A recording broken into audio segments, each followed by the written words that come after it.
In October of 2023, the UK government delivered a huge blow to the country's current high-speed rail project, HS2, by scrapping the project's northern legs.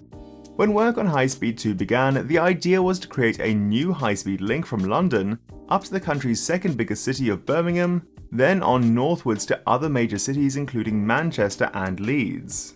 The line would also link with various other existing railway lines to allow the high-speed trains to connect with other important centres as far up as Scotland. But sadly, it's looking like this vision is not going to be realised. With the cuts, the line will now only be going as far north as Birmingham, and at this point it's not even clear if the line will get all the way into central London. Although there have been some promising updates on that front, more on that later.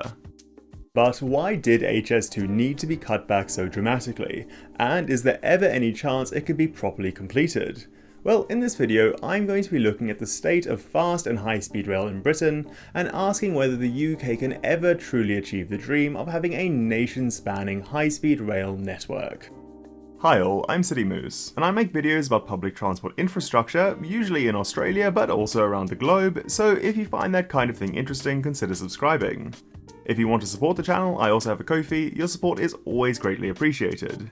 But now, back to high-speed rail in the UK, or more like the lack thereof.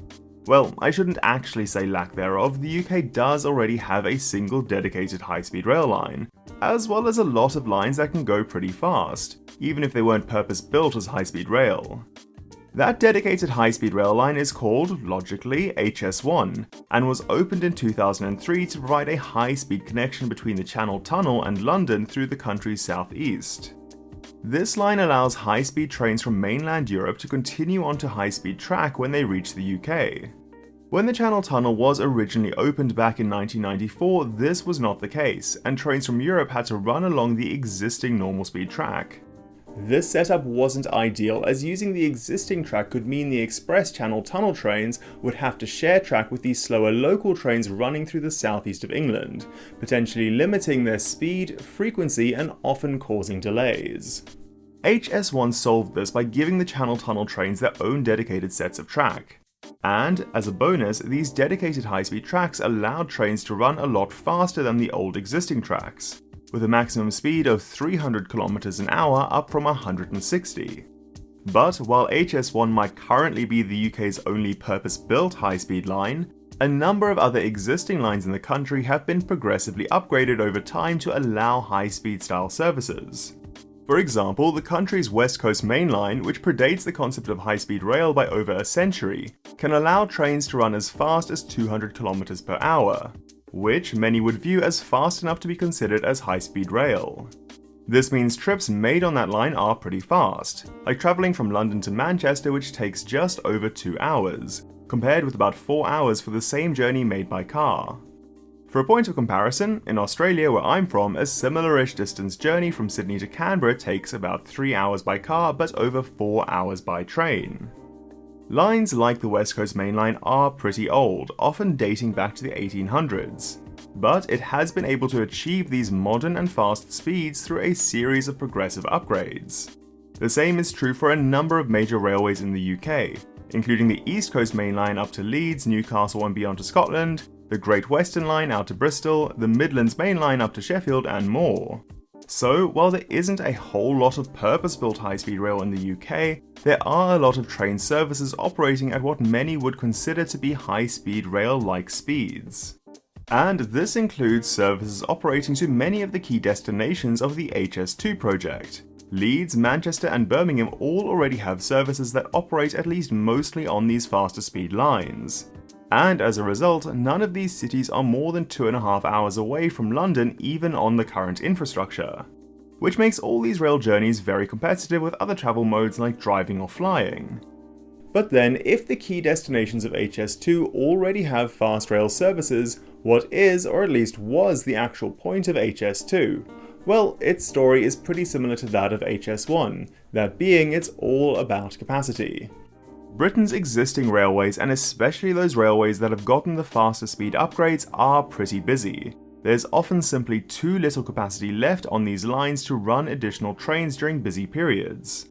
On top of that, like with the Channel Tunnel trains before HS1, The trains running express services on these lines have to share space with slower local services as well as freight trains. This makes these lines even busier and means that small disruptions for one particular service can cascade to all the other services sharing the infrastructure. This was where High Speed 2 was supposed to come in. While yes, it could make journeys between certain major UK cities a bit faster, its main goal was to reduce the strain on the existing infrastructure by giving these long-distance express trains their own dedicated sets of track. The fact that these tracks were high speed was ultimately more of a bonus than the main purpose.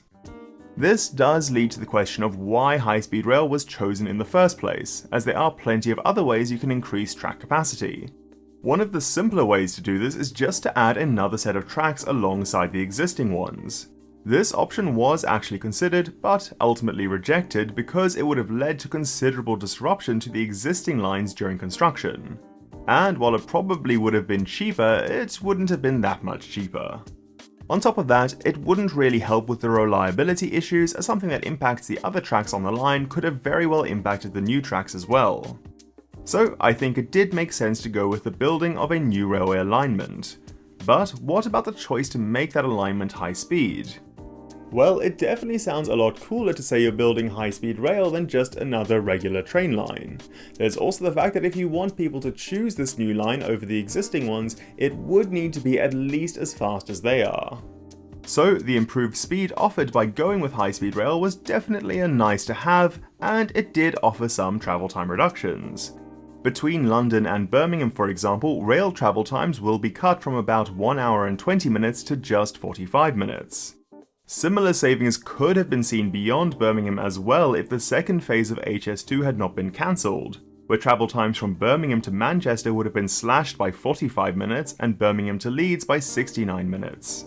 But this cancellation means the line will now only run between London and Birmingham, which will still keep its 35-minute travel time saving. But what this also means is that a lot of the extra capacity the line would have provided won't materialise. Because once trains get past Birmingham, they will now have to rejoin the existing railway lines to make their journeys to the cities further in the north, where once again they will be competing for space with the other local and freight trains that use those lines. As I said before, increasing capacity and taking pressure off the existing mainline railroads was basically the main justification for High Speed 2, and now that benefit is mostly not going to happen.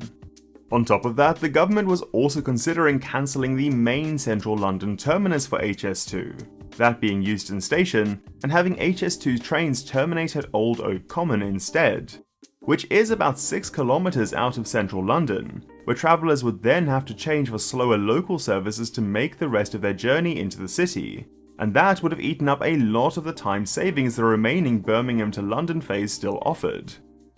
So it's clear a huge part of this project has been cancelled, and what is still being built will just be a shadow of its former self. But why did this happen? Well, to say the project had gone over budget would almost be a bit of an understatement. Back in 2009, the project was estimated to cost about £37.5 billion, but that figure proved to be a massive underestimation. By 2013, the cost had risen to over £40 billion, by 2015 it had reached £55 billion, and by 2019 the estimates had grown to somewhere between £72 and £98 billion. There were even some reports suggesting the total cost could get as high as £180 billion. Even just the first phase, that is still going ahead, is estimated to cost almost double what was originally expected of the entire project back in 2009. These cost blowouts were pretty extreme, so it's not a big surprise the government decided to pull the plug before they got even worse. That said, there were some pretty poor planning decisions made on the government's part that led to these blowouts, including a lot of giving way to NIMBYs that saw much more expensive than necessary route options chosen. I'm not going to focus too much on this political aspect of the project in this video, but if you would like to know more about exactly where it went wrong, I'd suggest checking out the channel Mega Project's video on the topic, where I think he does a pretty good job explaining how the project got as bad as it did. I'll put a link on screen if you're interested. But ultimately, in part by giving in to the cries of NIMBYs and other special interest groups, the UK government allowed the cost of High Speed 2 to balloon to ridiculous proportions, and the result was a railway that was costing a whopping £200 million per kilometre. Now, on this channel, I tend to advocate for expanding public transport infrastructure, but when construction costs start getting this high, it can become hard to defend certain projects, especially when there are other examples of similar projects being done at much more reasonable costs. In Italy, for example, the currently under construction 50 km Tortona to Genoa high-speed railway is estimated to cost only a little over €6 billion, so a fair bit better value for money.